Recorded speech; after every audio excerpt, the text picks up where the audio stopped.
Yeah. Good morning, Service Good Alliance morning. community. How you Howdy. doing, Jason? I am I'm coming to you live from Jim Halperd's desk. So I decided to take a visit to the office and plant my flag there on Jim's desk, and so here we are. Yeah, it's a nice little light I got there. I'm missing the chain. It's a little touch lamp. So You were missing an arm for a second there too. and I got a weird halo effect, like Yeah, that's live. just because you're an angel. It's all about the live.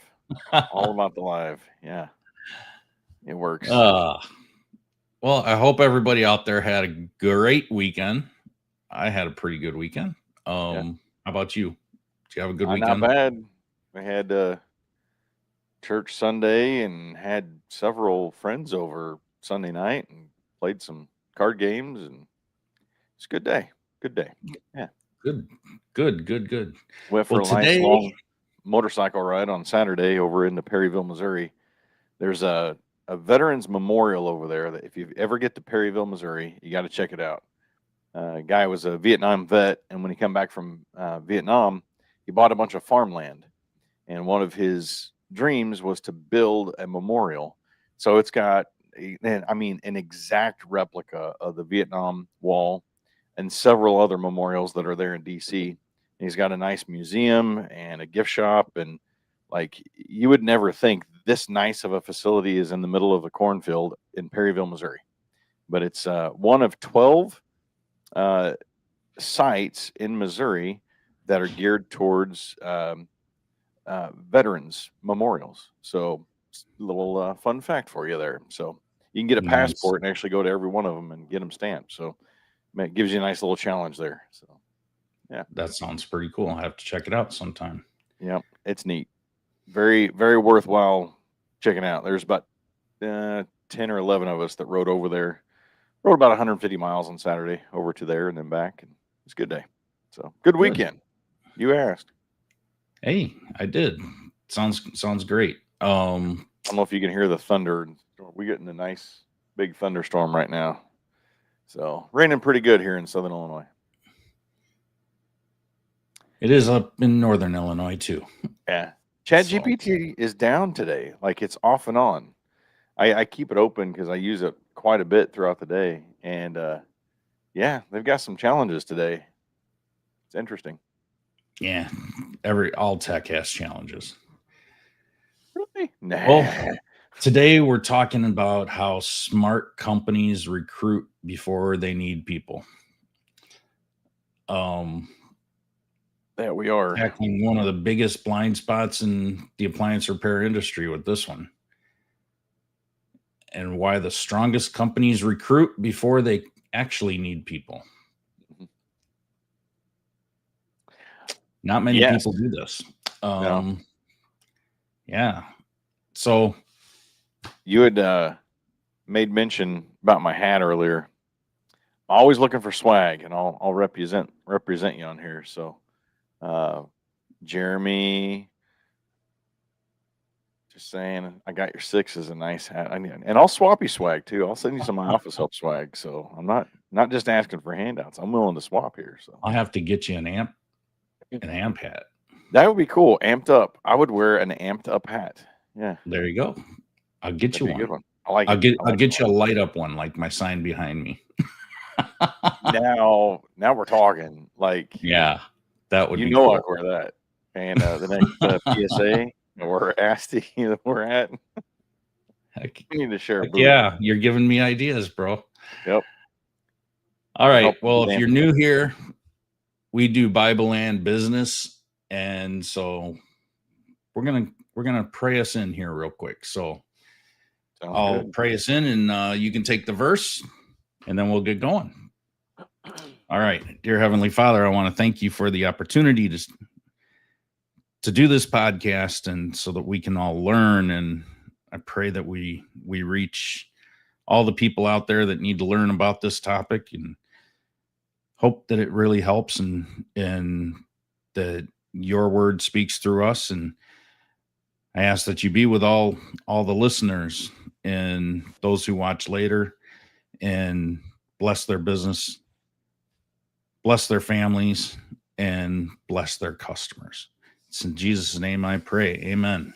Amen. All right. What do you got for a verse today? Well, we're going to go with Proverbs 22:29, which says, "Do you see someone skilled in their work? They will serve before kings." It's an interesting verse, that's for sure. I think a good translation for business is that excellence attracts opportunity. Excellence attracts the right employees, and excellence attracts people who want to be part of something bigger. And that your A players join A teams, and eventually the B and C players will weed themselves out. So, yeah, so let's talk about that today. And yeah, recruiting before you're desperate, I think, is another sidetrack that we can title this. How smart companies recruit before they need people. Also, recruiting before you're desperate. Yeah. That's how most people do it, right? I've been thunder? there. I'm sure you guys have been there. Can you hear the thunder? No. Like, it's loud. I use a app called Crisp, and it cuts out all the background noise and stuff. So, yeah, I guess it's doing a really good job today. Oh, I haven't heard anything. Yeah, so. Good. Okay. If you lose me, you know why now. Yeah. Well, let's talk about this reactive hiring problem that you just mentioned. Why is it that most owners only start hiring when a tech quits, or when they're booked 7 to 10 days out, or when their volume really spikes? Why is this not part of a plan? A strategic plan. We this whole month we're talking about goals, right? We talked about business planning last week, and this needs to be part of your ongoing constant plan for your business if you're looking to grow it at all.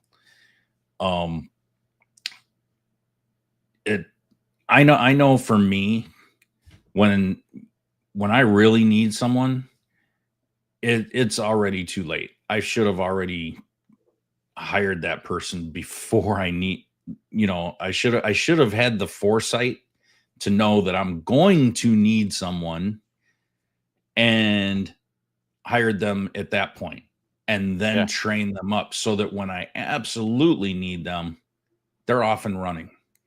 And pretty much always have hires in your back pocket. Have that list of people to recruit. There's nothing wrong with going out there and seeking someone for positions, even if you're not actively hiring at that moment. Because at least you have the resumes, and at least you've gone through some interview processes, and you know that when you need someone, you've got that list. You can start making phone calls and say, "Hey, are you available?"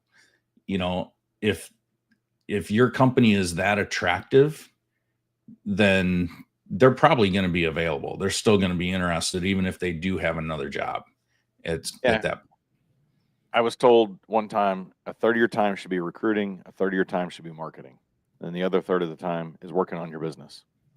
I think it's always working on your business, but a third of your time, so a third of your day, think about that. If you just split your day up into a third of your day should be working on recruiting. That's a lot of time when you think about it. That's a lot of time. So I don't know. You can smell a desperate hire from across the way, and I think so can your customers. I remember many times just getting into that, man, I've got a big rewire coming up, so I'll just hire somebody off the cuff, and not really knowing their skills, but I can manage them, I can watch them, I can train them a little bit, and it just did not work. It was a nightmare. Same thing goes in the office. We get calls ramped up, and we think, all right, I need to hire somebody in the office just to answer my phones, and so you hire your neighbor's 30-year-old daughter who just needs a job and has no experience. Oh, well, it's just answering the phones, right? Wrong. It's more than that. That's like one of your first impressions for customers. So, yeah, I mean, how many times have we watched? I'm guilty of this, that we've hired the wrong person because we're just drowning, right? And then we regret it 15 days later, 30 days later, the same day. Yeah. You know, a quick little plug for a book, and I know we've mentioned this before, but it's been a long time. Tommy Mello from A1 Garage Door, he wrote a book called Elevate. I highly recommend that you go and get this book. Elevate is all about the hiring process and the ongoing recruiting process. And it's an excellent book for home services. You know, basically written for home services. So I think it's a great resource, and I just wanted to quickly mention that. So I agree. Understanding your capacity and how that equates so that you can predict your next hire. That smart companies know their numbers, and there's so many people out there in the trades that are running businesses, but they don't truly know their numbers. But once you know your numbers, you can forecast 60 or 90 or even a year or 5 years ahead. We just talked about this a lot in our mastermind this past Saturday, and it was like a 2-hour long mastermind, one of our longest ones we've done all year.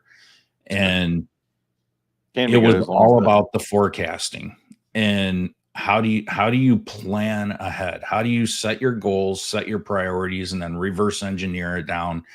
And we went over all these different numbers, and we even had one example given where we actually plugged some numbers in and, you know, identified that you know, one of the people in there, the numbers that they had zero growth built into it. They wanted to grow, but they didn't realize what it would actually take to grow and how much their numbers needed to change. And, you know, the person that we were talking with, they know their numbers, they know them well, and they do a great job at that. And, you know, we asked some questions, boom, they pulled the numbers right up and, you know, had accurate numbers. But unless you actually know those and that you can actually take them and put them together, then you're not going to know how much you can grow and what you need to tweak in order to afford to grow. Yeah. You know, so, you know, whether it's a CSR or, you know, a tech, you know, any hire for your business, you need to build in your pricing to be able to afford those people and grow into that that next hire. Yeah. And when your team is constantly running at 80% plus capacity, you're already late on your next hire. So always be recruiting now. It's the best way that you can sustain yourself when you do need somebody, and knowing those numbers is a huge thing. I concur. That gets us into our next point about always be recruiting. What about always being selective? Mm-hmm.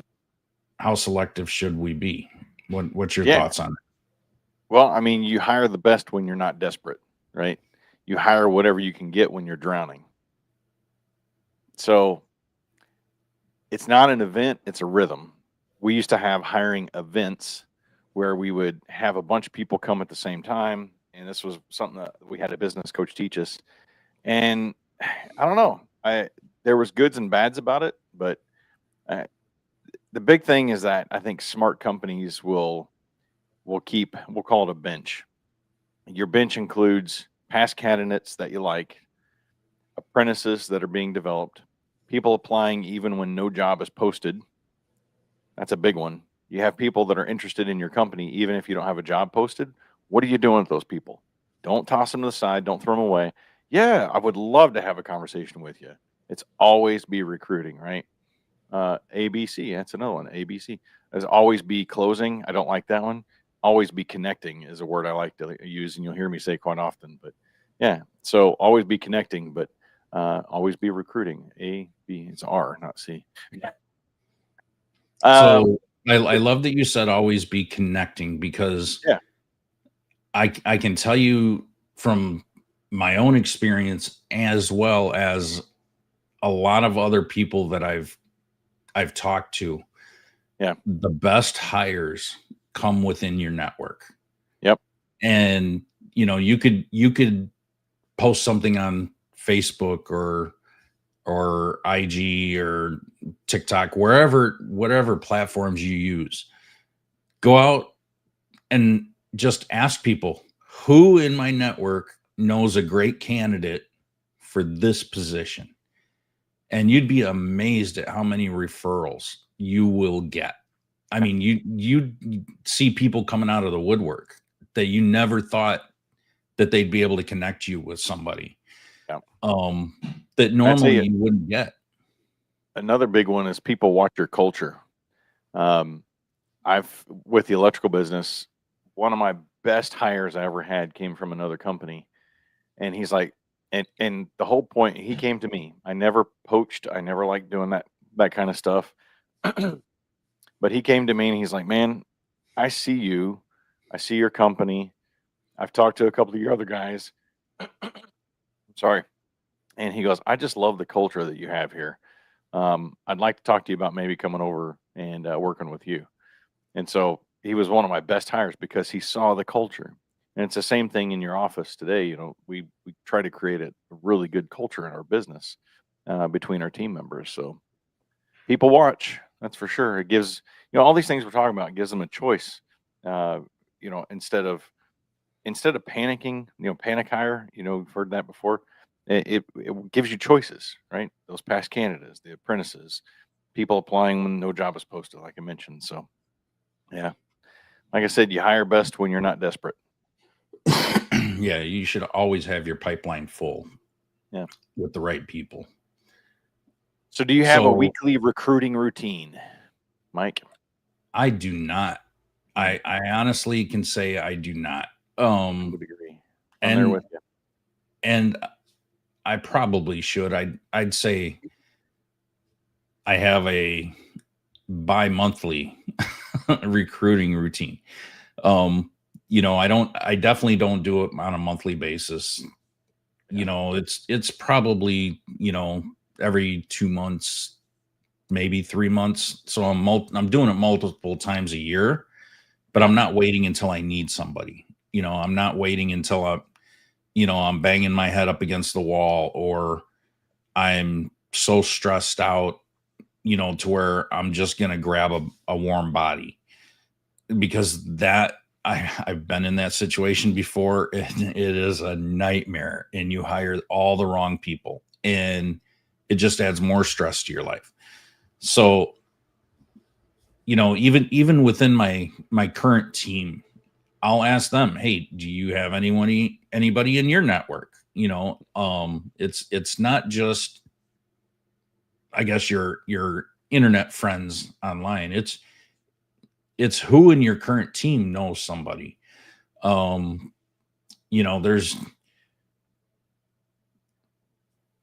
a lot of people in my industry that, and I guess this could work if you're good with your competitors. Okay. In my industry, we network with each other, and, it's a little easier for us since we can hire virtual, but we'll ask each other, hey, does anybody have a team member that's really good at this role that you don't need, or that you've already interviewed that would make a good fit, but you didn't need them, or something like that, to that effect. And we'll get referrals all the time. And I think it's great. just because they're not a fit for company B doesn't mean that they're not good for company A. And they might just be a better fit for you than they were for somebody else. And or maybe the other company just wasn't in the right place to hire that person, but they were a good A or B player, you know, and they could say, hey, I interviewed this guy. I thought he was great, but I just wasn't in the right place. It wasn't the right fit for either of us, but you know, I'd love to have this guy, but I'm just not there yet. Maybe you should give him a call.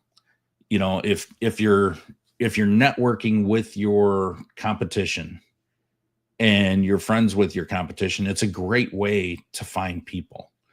You know, and it's a great way to have warnings about certain people too, who not to hire. So it goes both ways. But if you're going to do this, you need to look ahead, have all your job information ready to go, review your pipeline, check for the new applicants, you know, message people that, you know, message just your top 3 candidates, you know, feel people out.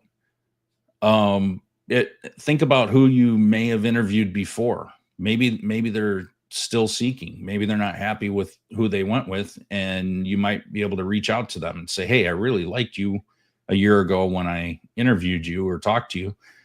Are you interested in reconsidering? You know, maybe we can talk again. Maybe your CSR knows somebody. You know, there's so many people out there that are looking for opportunities that you can even train and bring up. And I think using that network will really, really surprise you on what you can find and the quality of person that you can find. Yeah. So consistency removes the desperation from the hiring process, for sure. Yep. Consistency is what I heard you in that entire conversation there. Consistency beats chaos. That's for sure. Yeah. Discipline. You got to be disciplined in order to do that consistency. So what should your hiring funnel look like?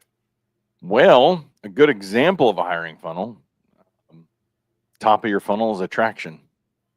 Always active job ads, your social media content, you know, posting fun pictures, culture pictures, referral incentives. You know, look at ways that you can incentivize team members or people. Hey, we're looking for a new top tech ad or something along those lines. And hey, the person that refers us the top tech we hire will get $250 or something along those lines. Make it something that's of value. That's the way I see it. Don't make it something that's like, we're going to give you a $50 gift card. Some people may like that, but if you put out there $200-300, that's substantial. People are going to be like, oh, I know a guy. I think, and you're going to get better quality referrals, in my opinion. You know, talk with local places that have apprenticeships. Your colleges are a great source for apprentices that you can potentially hire on. Some high schools have electronics classes as well. So in the appliance repair world, getting into those electronics classes, we did that with the electrical business. Got into the electronics classes. Got into John A. here had a buildings. A whole aspect of construction that was great for us to get in with, especially with heating and air. Have a career page or a specific career page on your website that talks about different careers. Make sure you got photos of, you know, like your teams or, you know, specific pictures. It's always inviting, right? So you've got that attraction, right? And then the attraction funnel comes down to the middle, which is your filtering. So then you're looking for like simple application questions, maybe a small skills test of some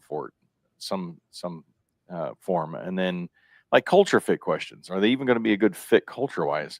And that's where, you know, we've talked about Kajabi, and then like we had used DISC a lot for assessments. Colby assessments. Yeah. I don't know what Kajabi is, but I'm going to be Googling that later. So you got your filtering. So you got attraction, filtering, and then your next level of your funnel is your selection. So again, getting back to application questions, what are you going to ask them in that, over the phone interview or in that in-person interview? And then I always like to have other team members sit in on the interviews and ask questions too, because then you're not just getting your opinion, you're getting opinion of other team members that will be working with that person, be it in the office, be it out in the field. So or training that person.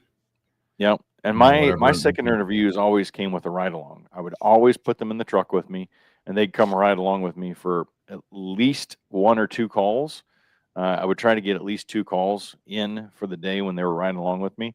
I'd go buy them lunch. We'd talk. If you're going to be in a truck, or if you're going to potentially have somebody with you or in your business, I want to get along with them, right? And I think a perfect way to do that is a ride along. See if the culture is going to fit. If you got pre-built like scorecards and stuff that you can score them on, there's all kinds of ways you can do that. But and then I think one area where a lot of companies fail is they don't have an onboarding plan.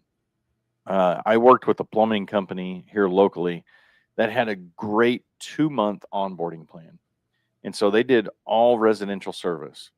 And so in 2 months' time, once they hired on a new apprentice, that apprentice should be able to do everything that a normal technician can do. But they are riding along with that technician every day. The technician is showing them, this is how our company does this. This is how our company does that. And then, it was a checklist. And the main tech that he was riding along with, he would check off, okay, well, today you changed out a water spigot, right? That was one of your items to do. Today you changed out a toilet, right? Different things that they would do on a regular basis. So think about that in your appliance repair world. Think about that as an electrician, heating and air, hiring a CSR. What are those plans that you have to get them up to par to what you and your business are wanting and needing out of them, right? And make a plan out of it. So I think hiring becomes easy when the system does the sorting instead of you. And that's where having this funnel, right, to get down to these candidates that are going to be the ones you want to hire. So, yeah. So why do you think the really, really good techs out there, right? They're not looking for a job because they already have a job. Yeah. But how do you get them to notice you? How do you get them to want to move from where they're at to where you want to be? Yeah. Well, like I mentioned, the one tech a while ago was all about, he saw our culture. And, we had a really great brand. I've always been heavy into branding. So to grab those A players, and I hate to say, you think of the word poaching or whatever, but I, again, didn't approach them. I made sure that, it's like when I say my prayers, above all else, I pray that people see God's love through my actions, right? And it's the same thing. Hey, above all else, I hope people see our culture through our actions, right? Everything comes back to your core focuses, your core purposes, your core values. And you hope that they see those core values and how you are acting and how you're treating customers, even down to your vendors, right? I want to say down to your vendors, because to me, vendors are right there. I mean, you got your clients, you got your techs, and you got your vendors, man. Without them, you don't have a business. So they're all important to me. But it's they watch you. They watch how you walk, they watch how you talk, they know if you're legit or not. I mean, techs are smart, man. They can call BS pretty darn quick. And they talk to each other. Yeah, 100%. Good techs talk to other good techs. XYZ Heating and Air Company, they're a bunch of shysters. I wouldn't ever want to work for them. I can't believe you're working with. Yeah, that's the kind of talk that goes on at the shop. You go into the vendor store. I mean, it's the flip side to that too. They talk about who they want to work for, or who would be a good company to work for. Man, do you see Chris working for that exterminating company? Man, he looks happy all the time. He says he's making good money. He's got a nice truck to drive. I think I want to go work for them. That's the kind of stuff you want to be known for, right? Exactly. They treat their customers right. That's another one I love to hear. Where can you get these people at? Apprenticeships are a great way to obviously grow somebody from scratch. Obviously, you can mold them. They're a little easier. They're not set in their ways. But it takes longer. Obviously, but if you can get them from a good trade school, and this is something that I want to put out there as a possibility, because we saw them. They had a booth at PSA, and that's SkillCat. They've got their RCAT program, and basically what they do is they network with all these colleges and schools across the country, help them set up curriculum for appliance repair training programs. And they've got a really solid system, it seems like.